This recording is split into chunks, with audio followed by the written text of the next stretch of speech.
جو خطبہ ارشاد فرمایا جس میں حضور نے فرمایا کہ کسی کالے کو کسی گورے پر فضیلت نہیں، کسی گورے کو کسی کالے پر فضیلت نہیں ہے، اور حضور علیہ الصلوۃ والسلام نے فرمایا کہ اللہ کے نزدیک جو ہے وہ مکرم اور محترم وہ ہے کہ جو جس کا تقوی سب سے زیادہ وہ ہے۔ آپ دیکھیں کہ شاہ ہو، گدا ہو، بادشاہ ہو، سربراہ مملکت ہو، وزیر ہو، رایا ہو، کچھ بھی ہو، ہر ایک کا ایک لباس ہوتا ہے، اور وہ ہوتا ہے احرام۔ ہر اپنی ہستی کو مٹا کر ایک لباس پہنتے ہیں، اور وہی لباس جو ہے وہ ایک لباس، ایک زبان، ایک بولی، مشرق سے آیا ہوا شخص بھی وہی بولی بول رہا ہے۔ تو حج کی روحانی لذتوں کو بیان کرتے ہوئے میرے استاد محترم لکھتے ہیں، آپ فرماتے ہیں کہ تمام دنیا کے مسلمان تمام مقامات اور حدود میں اللہم لبیک کی صدا بلند کرتے ہوئے پھرتے ہیں، اور جہاں حضرت سیدنا ابراہیم علیہ السلام اور حضرت سیدنا اسماعیل علیہ السلام نے قدم رکھے تھے، ان کے نقش قدم اور صفا اور مروہ، اور جہاں جہاں حضرت ہاجرہ دوڑی وہاں پر دوڑتے ہیں، اور میدان عرفات میں جمع ہو کر اپنی تقصیروں کی معافی مانگتے ہیں، اپنے گناہوں کی معافی مانگتے ہیں، اللہ کی بارگاہ میں استغفار کرتے ہیں۔ تو فرمایا کہ اپنی کوتاہیوں کی معافی چاہتے ہیں، اپنے گناہوں پر ندامت کرتے ہیں، اور اللہ تعالیٰ سے گڑ گڑا کر جو ہے وہ گریہ وزاری کر کے اپنے گناہوں کی بخشش کی دعا مانگتے ہیں۔ حتیٰ کہ بندہ مومن کا یہ انداز دیکھ کر شیطان غم کے مارے اپنے سر پر مٹی ڈال کر چیختا ہے کہ میں نے ساری زندگی اس انسان کے ساتھ محنت کی ہے، اور اس کا جو ہے وہ دیکھیں ایک لمحے کے اندر اس نے اپنے رب کو راضی کر دیا۔ تو انسان کا یہ ایک عجیب و غریب قسم کا روحانی منظر ہوتا ہے کہ جس کو انسان دیکھتا ہے تو پھر جو ہے پھر اسی طریقے سے حج جو ہے وہ بہت چیزیں ہمیں سکھا دیتا ہے۔ کیسے؟ جب حج پر انسان جاتا ہے تو اس کے لیے سب سے پہلی بات یہ ہے کہ فرمایا کہ جب تو حج کے لیے تم جاؤ تو تمہارے پاس جو ذات راہ ہے، جو مالی جو حج کے لیے مال ضرورت ہے، وہ یہ ہے کہ فرمایا کہ سب سے پہلے اس میں سے اپنے جو تمہارے بچے، تمہاری اولاد جو تمہارے زیر کفالت ہیں، ان کا خرچ نکالو۔ جتنا عرصہ تم حج کے لیے رہو ان کو اتنا خرچہ دے کر جاؤ تاکہ ان کو پیچھے کسی قسم کی پریشانی نہ ہو۔ تو حج کا جہاں اور فلسفہ ہے وہاں ایک فلسفہ یہ ہے کہ حج ہمیں احساس ذمہ داری سکھاتا ہے۔ حج ہمیں جو اپنے محتاج لوگ ہیں، جو ضرورت مند لوگ ہیں، ان کی جاؤ۔ پھر اسی طریقے سے حج پر جانے سے پہلے انسان سوچتا ہے کہ انہیں کسی کا کوئی قرض دینا ہو، کسی کے ساتھ کوئی لین دین ہو، یا کسی کے ساتھ کوئی جو ہے وہ اونچ نیچ ہو گئی ہو، ناراضگی ہو گئی ہو، تو انسان کیا کرتا ہے؟ اس سے معافی چاہتا ہے کہ میں ایک نئی زندگی شروع کرنے کے لیے جا رہا ہوں۔ تو فرمایا کہ حج جو ہے وہ ایک تو اسلامی وحدت کی تعلیم دیتا ہے۔ کیوں؟ حج جغرافیائی حدود کو مٹا دیتا ہے۔ مشرق والا بھی ایک لباس پہنے ہوئے، مغرب والا بھی ایک لباس پہنے ہوئے، شمال والا بھی ایک لباس پہنے ہوئے، جنوب والا بھی ایک لباس پہنے ہوئے، عربی بھی ایک لباس پہنے ہوئے، عجمی بھی ایک لباس پہنے ہوئے، کالا بھی ایک لباس پہنے ہوئے، گورا بھی ایک لباس پہنے ہوئے۔ جہاں جہاں سے جو دنیا بھر سے جو آئے ہوئے حجاج ہوتے ہیں وہ سارے کے سارے ایک لباس کے اندر ایک میدان میں جمع ہو کر وحدت اسلامی کا اظہار کرتے ہوئے یہ اس طرف کا پیغام دیا جاتا ہے کہ حج دنیا کی جغرافیائی حدود کو مٹا کر، جو نبی پاک صلی اللہ علیہ وسلم کی حدیث ہے، حضور علیہ السلام نے فرمایا کہ بندہ مومن چاہے مشرق کا رہنے والا ہو یا مغرب کا رہنے والا ہو یا شمال کا رہنے والا ہو یا جنوب کا رہنے والا ہو، حضور نے فرمایا کہ مسلمان کے لیے اس طرح ہے جیسے کا جسد واحد، جس طرح ایک جسم ہوتا ہے۔ فرمایا جس طرح ایک جسم کو تکلیف ہو تو پورا جسم کے کسی ایک حصے میں تکلیف ہو تو پورا جسم بے چین ہو جاتا ہے۔ فرمایا مسلمان مشرق کا رہنے والا ہو یا مغرب کا رہنے والا ہو یا شمال کا رہنے والا ہو یا جنوب کا رہنے والا ہو، انما المؤمنون اخوہ، کہ اللہ تعالیٰ نے مومن کو مومن کا بھائی بنا دیا ہے۔ اور مومن کا بھائی کیسے بنتا ہے؟ اس منظر کو حج کے موقع کے اوپر اللہ تعالیٰ دکھاتا ہے۔ اس موقع کے اوپر نبی پاک نے حجاج کا لباس ایک مقرر کر کے، زبان ایک مقرر کر کے، مناسک مقرر کر کے بتا دیا کہ جو ہے وہ کائنات کے اندر جس طرح کہ مسلمان کا بھائی ہے، اسی طریقے سے جب جغرافیائی حدود کو، پھر اسی طریقے سے حج اسلامی علوم و فنون کی نشر و اشاعت کا ذریعہ ہے۔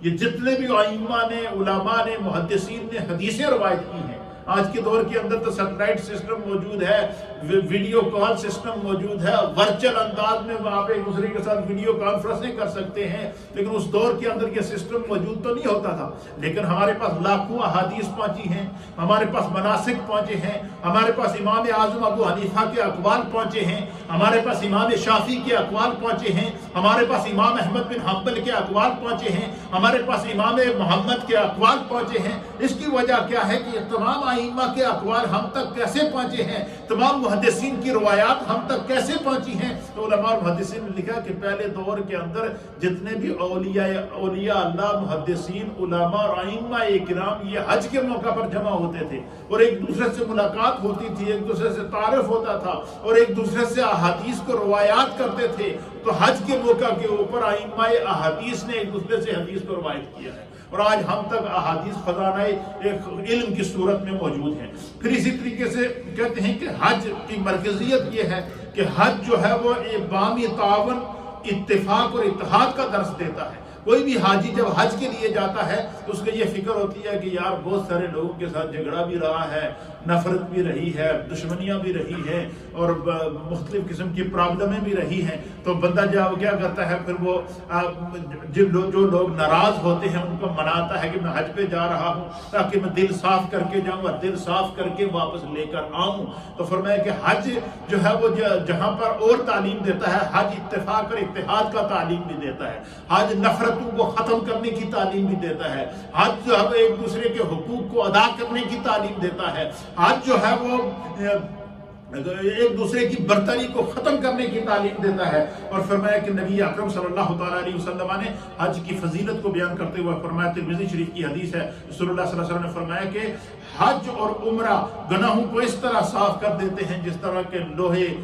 کے اندر، بھٹی کے اندر لوہے کو ڈال دیا جاتا ہے اور لوہے کے زنگ کو جو ہے وہ آگ جلا کر بھٹی جلا دیتی ہے اور لوہا پھر چمک کر آگ سے جب باہر نکلتا ہے تو چمکتا ہوا نکلتا ہے، اس کے اوپر سے سارا زنگ اتر جاتا ہے۔ فرمایا جب بندہ حج کے لیے جاتا ہے تو اللہ تعالیٰ اس کے ظاہری گناہ معاف کر دیتا ہے، باطنی گناہ معاف کر دیتا ہے۔ تو حج یادگار ابراہیم علیہ السلام، حج سے توبہ اور استغفار کا موقع ملتا ہے، حج سے گناہوں کی معافی کا موقع ملتا ہے۔ اسی طریقے سے حج سے جو ہے وہ انسان کے اعمال کی نشاط ثانیہ ہوتی ہے۔ ایک دفعہ انسان جب اس کو احساس ہو جاتا ہے کہ میرے سارے گناہ معاف ہو گئے، اب مجھے دوبارہ آئندہ ان گناہوں سے بچنا چاہیے، خدا نے زندگی میں موقع دے دیا، پھر پتہ نہیں یہ موقع ملے یا نہ ملے۔ تو حج اعمال کی جو ہے وہ نشاط ثانیہ کا نام ہے، حج احساس ذمہ داری کا نام ہے۔ حج کرنے کے لیے جب حاجی جاتا ہے تو اسے بچوں کی بھی فکر ہوتی ہے کہ میں ان کا خیال رکھ کے جاؤں، ان کو پیچھے کسی چیز کی کمی نہ ہو، تو یہ احساس ذمہ داری کا سبق سکھاتا ہے۔ حج دشمنوں سے دوستی کا سبق سکھاتا ہے۔ جو دشمن ہوتے ہیں بندہ ان سے بھی دوستی کرتا ہے کہ حج کرنے جا رہا ہوں، میں اپنی ساری دشمنیوں اور نفرتوں کو مٹاتا ہوں۔ حج مساوات کی تعلیم، برابری کی تعلیم دیتا ہے، ایک لباس جب بندہ پہنتا ہے۔ پھر اسی طریقے سے حج کا سب سے بڑا فائدہ کیا ہوتا ہے کہ حج انسان کو حلال رزق کمانے کی طرف مائل کرتا ہے۔ حضور نے فرمایا کہ حرام رزق سے اگر کسی نے حج کیا تو اس کا حج نہیں۔ تو بندہ کوشش کرتا ہے کہ میں محنت کر کے حلال روزی کماؤں اور میرے اس رزق کے اندر، میرے اس پیسے کے اندر کسی قسم کی کوئی حرام کی ملاوٹ نہ ہو، تاکہ میں حج کے لیے جاؤں تو خدا مجھے جو ہے وہ جب میرے حج کے اندر کسی قسم کا جو ہے وہ۔ تو حج احساس ذمہ داری، حج کسب حلال کی رزق، حلال رزق کمانے کی تعلیم دیتا ہے، حج مساوات کی تعلیم دیتا ہے، حج برابری کی تعلیم دیتا ہے، حج نفرتوں کو ختم کرنے کی تعلیم دیتا ہے، حج جو ہے وہ بندہ مومن کو ایک نئی زندگی، اعمال کی نشاط ثانیہ کی تعلیم عطا فرماتا ہے۔ اللہ ہمیں صحیح معنوں میں حج کو سمجھنے کی توفیق عطا فرمائے اور فلسفہ حج پر عمل کی توفیق